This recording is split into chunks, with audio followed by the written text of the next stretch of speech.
Quand as-tu eu le choix entre aider quelqu'un ou le détruire? Mon père m'a abandonné le jour de ma naissance parce qu'il disait que j'avais tué l'amour de sa vie. Ma mère est morte en me donnant naissance à cause de complications lors de l'accouchement. Et apparemment, cela faisait de moi un meurtrier à ses yeux.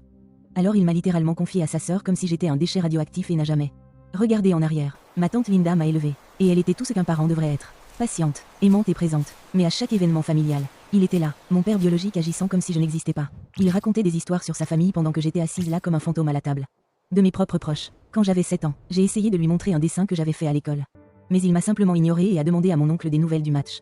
À 10 ans, je l'ai entendu dire à ma grand-mère: je ne peux même pas regarder le visage de cet enfant. Chaque fois que je le fais, je la vois mourir. Cette nuit-là, je suis allée me coucher en pensant que j'allais en enfer. Alors j'ai commencé à aller à l'église 3 fois par semaine, pleurant dans les bancs, suppliant Dieu de me pardonner d'avoir tué quelqu'un que je n'ai jamais rencontré. C'est ce que ces mots ont fait à un cerveau de 10 ans.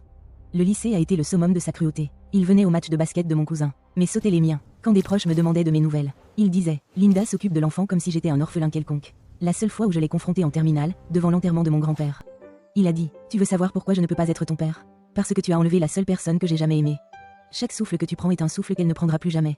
Le jour de la remise des diplômes m'a brisé. Je lui avais envoyé une invitation. Stupide, plein d'espoir que j'étais. Il est venu, et pendant une seconde, j'ai pensé que peut-être les choses pourraient changer.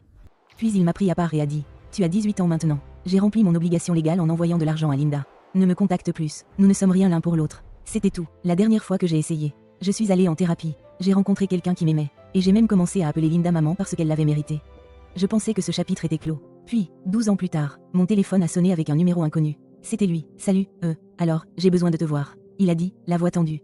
Pourquoi? Je suis mariée. Ma femme Julia, elle veut te rencontrer. Elle ne comprend pas pourquoi nous ne parlons pas. Ma poitrine s'est serrée. Qu'as-tu dit d'elle? Que nous avions eu une dispute quand tu étais adolescente. Des chemins différents, tu sais? Peux-tu s'il te plaît juste venir dîner et jouer le jeu? Je ne peux pas faire ça. Cet homme a détruit mon enfance. Il m'a fait croire que j'étais un tueur. Il m'a complètement abandonné. Et maintenant, il voulait que je l'aide à mentir? S'il te plaît, a-t-il dit, et j'entendais son désespoir. Juste un dîner. Fais en sorte que ça sonne comme des trucs de famille normaux.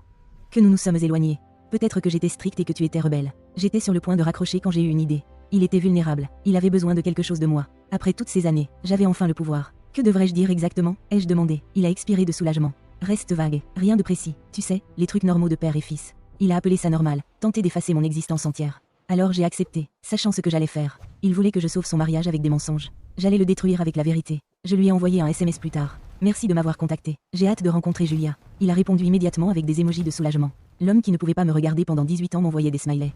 Je l'ai appelé 2 jours plus tard. Quel est le vin préféré de Julia? Je veux apporter quelque chose de bien? Il a parlé pendant 10 minutes de ses préférences. Il a même dit: je savais que je pouvais compter sur toi. Puis, le matin du dîner, j'ai envoyé un dernier SMS à ce soir. Faisons de ce moment un nouveau départ. Il a répondu: cela signifie beaucoup. Merci, mon fils. La première fois qu'il m'avait appelé ainsi, je me suis regardée dans le